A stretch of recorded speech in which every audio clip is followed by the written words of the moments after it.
Welcome to my YouTube channel, students. Jai Hind. Students, life is like a camera. Focus on what is important. Capture the good times and develop from the negatives. And if things don't work out, then you need to take another shot.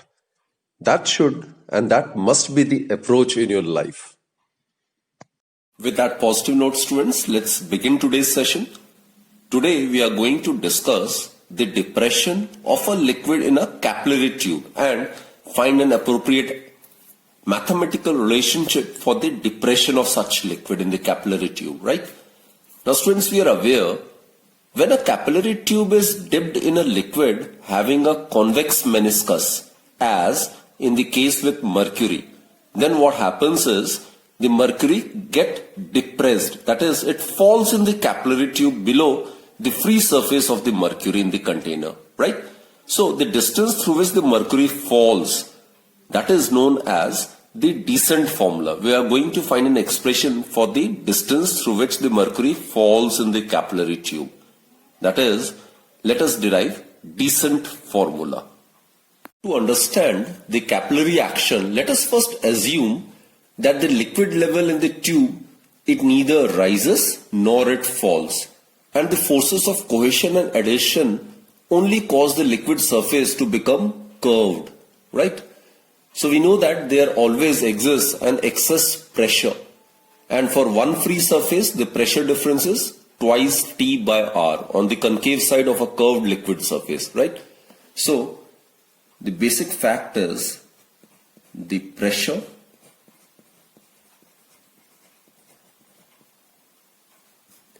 on the concave side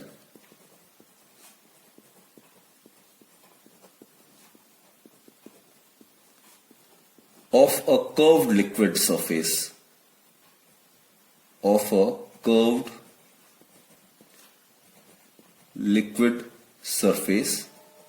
is always more, is always greater than the other surface. It is always greater than the other side. And suppose the pressure difference is given by small p. So it is greater by an amount equal to twice T by R. This is the pressure, this is the amount of the pressure by which the pressure on the concave side is large as compared to that of the convex side. Here T is the surface tension of the liquid under consideration and R is the radius of curvature. Right? This is a curved surface, it is a part of a sphere, and the radius of that, it is known as radius of curvature. So this is the pressure difference that exists, right? Now students, since the tube is open to the atmosphere at the top, the pressure on the upper side of the meniscus equals the atmospheric pressure. So here, at a point just above the free surface of mercury, the pressure is equal to the atmospheric pressure. Here also it will be atmospheric pressure P0, and here at this point also it will be atmospheric pressure P0. Just below the free surface of the liquid, say this is point Y, the pressure would be again same, that is P0. This is a point Y which is just below the free surface of the liquid, which in this case is mercury, right? So the pressure would be same. Here also, this is Y, the pressure would be same as these two lie on the same horizontal line, right? Here, this is the concave portion, isn't it? This is the concave portion and this is the convex portion. Whenever the surface is curved, then as I've stated, the pressure on the concave side of the curved liquid surface is greater by an amount equals to P. So here, this is suppose point X. Here the pressure would be P0 plus small p, right? P is the pressure, which is twice capital T by R. So in the concave portion, the pressure at this point must be P0 plus P. But we know that students, every point lying on the same horizontal line inside a liquid, inside a fluid, the pressure must be constant. So the fluid or the liquid, which in this case is mercury, in order to attain equilibrium, the liquid will flow from X to Y. Here the pressure is more. So this is the region of high pressure and these are the regions of low pressure. And fluid always flows from higher pressure to lower pressure. So the flow of the liquid will be from region X to region Y, like this. It will flow from the region of high pressure to the region of low pressure so as to attain equilibrium. So it's been indicated by these arrows. As a result, what happens is the liquid in the tube is depressed, say by height h, until this excess pressure, this P, small p was the excess pressure. So the liquid get depressed by height h until this excess pressure is equalized by the pressure exerted by the column of liquid of height h outside the tube and above the liquid level inside the tube.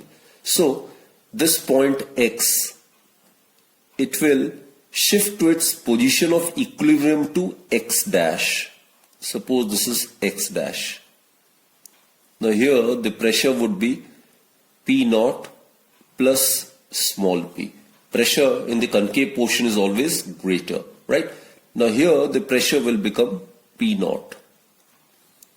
Here the pressure is P naught. Just below the free surface, again it's P naught. This is region Y. And here this is the atmospheric pressure, which is considered to be P naught. Just below the free surface of the liquid, again the pressure is P naught. So now at every point on the same horizontal line, the pressure is constant, isn't it? So now equilibrium has been attained when the liquid get depressed through height h, right?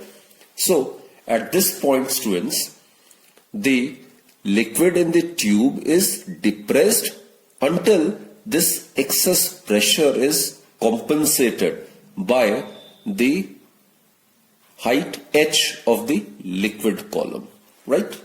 Therefore, students, as I stated, the liquid falls in the capillary tube, say by height h, such that the pressure exerted by height h of the liquid column compensates for the excess of pressure at point X. That is, the pressure exerted by height h of the liquid column. Here, rho is considered to be the density of mercury. So it will be H rho G. This is the pressure exerted by height h of mercury column. It must be exactly equal to the excess pressure at point X, which was small p, which is twice T by R, twice capital T by R, which implies that the height through which the liquid falls in the capillary tube, it would be given by twice T divided by R rho G. Here R is the radius of curvature, right? This is the radius of curvature of this meniscus. It's a part of a sphere.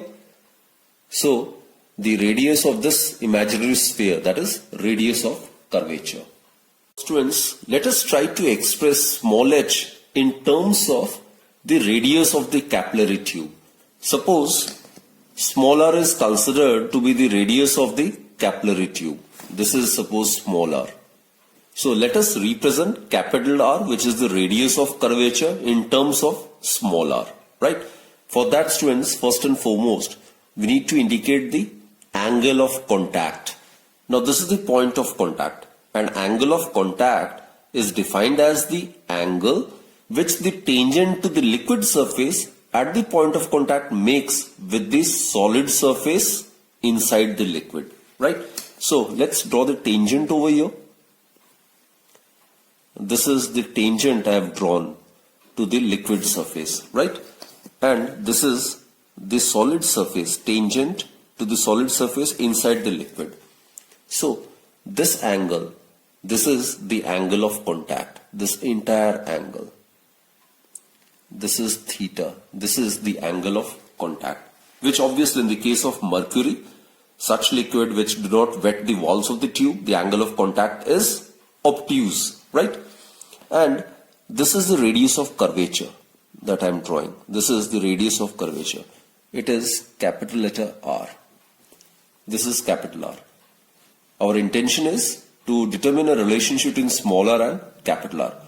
Now this is 90 degrees, students. Also we are aware this is the radius and this is the tangent. The angle between these two is also 90 degree, right? So this entire angle is theta and this is 90 degrees. So this remaining angle, would be theta minus 90 degree. Right, students? This is the angle of contact, which is theta, which is obtuse. This is the tangent to the liquid surface and this is the tangent to the solid surface inside the liquid, right? And this is the radius and this is the tangent. So the angle between the radius and the tangent is 90 degree. So this remaining angle would be theta minus 90 degree. Now consider this right angle triangle. This is 90, this is theta minus 90. So this angle would be equal to 180 minus theta. This is using angle sum property, right? So this angle which I am shading like this angle is 180 minus theta.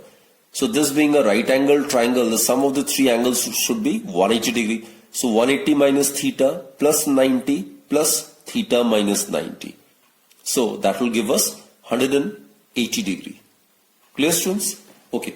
Now consider cos 180 minus theta over here. This is the triangle I have considered. Consider cos 180 minus theta. It is base over hypotenuse, that is small r divided by capital R. Now cos 180 minus theta, that is minus cos theta. So it is equal to small r by capital R. Now look, students, theta over here is obtuse. So cos theta is negative, negative would get cancelled. So in magnitude, what we can write is capital R, it may be written as small r divided by cos theta. Isn't it? So substitute this value over here, we should get the value of the height or the distance through which the mercury in the capillary tube falls below the free surface of the liquid. This is the distance through which the mercury level falls in the capillary tube. So it will be given by twice T.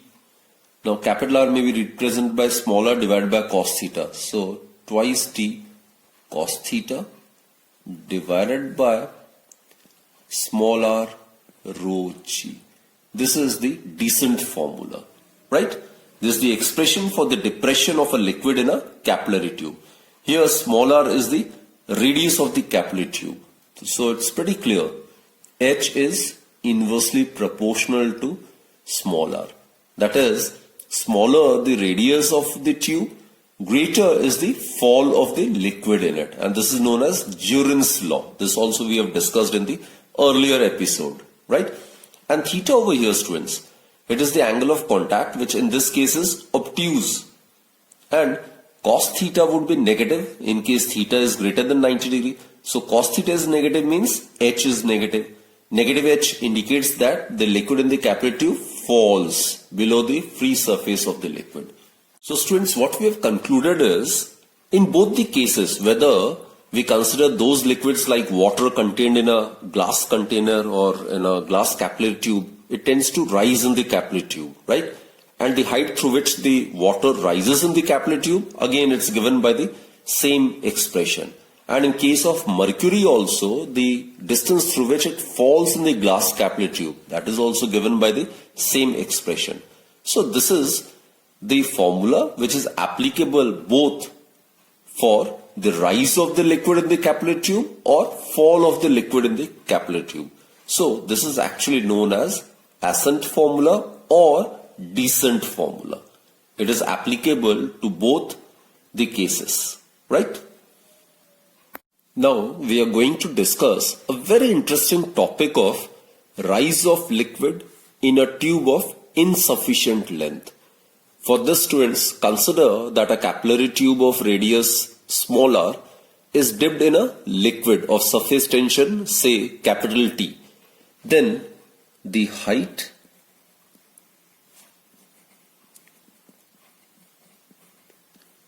to which the liquid will rise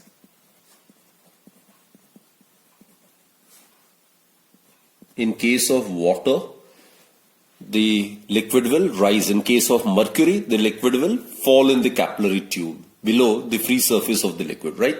So the height to which the liquid rises or falls in a capillary tube is given by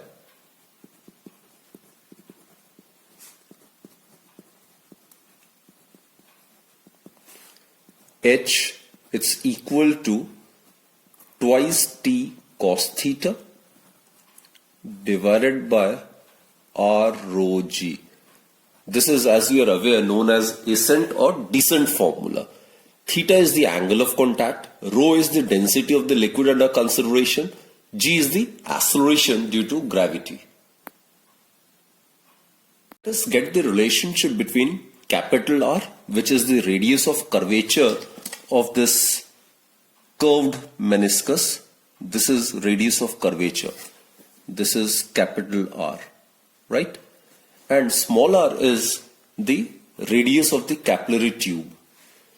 Now let's first represent theta, which is the angle of contact. Angle of contact at the point of contact may be defined as the angle which the tangent to the liquid surface at the point of contact makes with the solid surface inside the liquid. So this is angle of contact, which is theta. Now this is the tangent and this is the radius. So the angle between them is 90 degree. And if you draw a perpendicular from here, then this distance, it will give us the radius of the capillary tube. Suppose this is 90 degree. So let us consider this to be O, this point to be A, and this point to be C.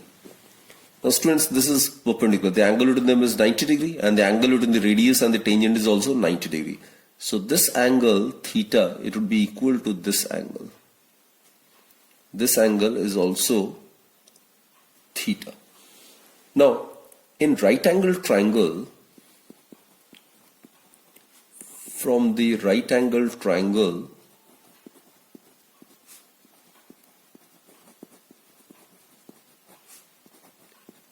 ACO, we get, let's make use of trigonometric function cosine theta. Cos theta, it is equal to base over hypotenuse. This AC, it is equal to the radius of the capillary tube. AO, it is equal to the radius of curvature of the meniscus, right? So cos theta is base over hypotenuse, that is AC divided by AO, which will give us small r divided by capital R. Or we can write small r as capital R cos theta. So if we substitute this value as smaller over here, then cos theta get cancelled and we'll be left with capital R over here. Therefore, H in terms of the radius of curvature of this concave meniscus, it will be given by twice t cos theta divided by, in place of R, right, capital R cos theta rho g. That is small h, it's equal to twice t divided by capital R rho g, or capital R into small h, it is equal to twice t divided by rho g. 2 is constant. T is the surface tension of the liquid, which for a given liquid and for a given condition will remain same. Rho is the density of the liquid under consideration, which is again a constant depending only upon the nature of the liquid. And small g at a place is constant. It's the acceleration due to gravity. So this term twice T divided by rho G is a constant. That is RH is equal to constant. Now let us consider the case when the tube is of insufficient length.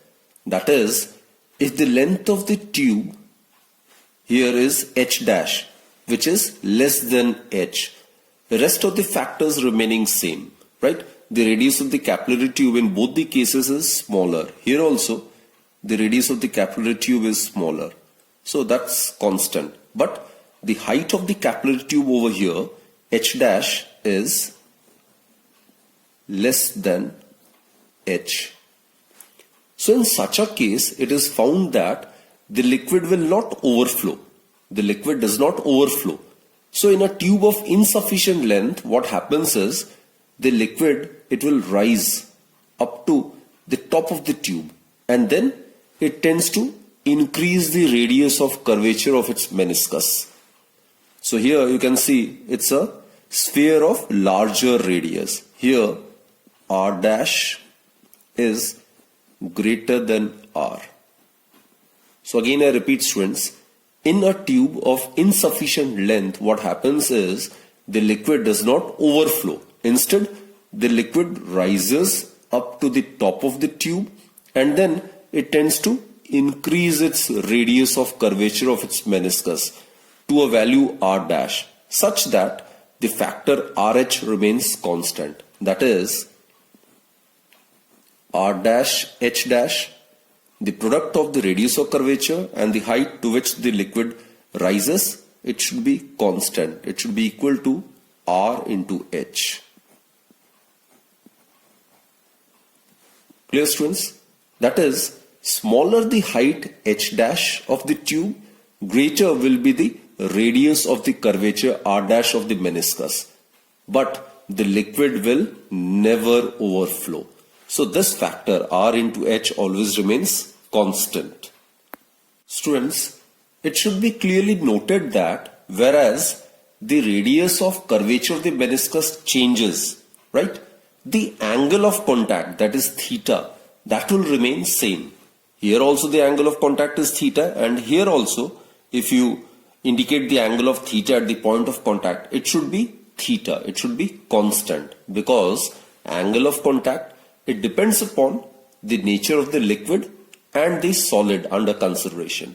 So again I repeat, the radius of curvature will change its value to R dash such that R dash H dash remains constant, which is equal to RH, isn't it?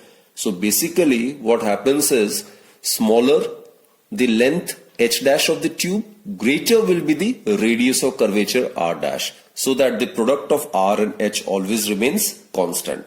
The liquid will not overflow in any case, and the point to be noted is that angle of contact will remain same, as it depends upon the nature of the liquid and the solid. That's it for this particular session, students. Hope you have understood all the concepts, and keep watching my videos and do take very good care of yourself. Thank you.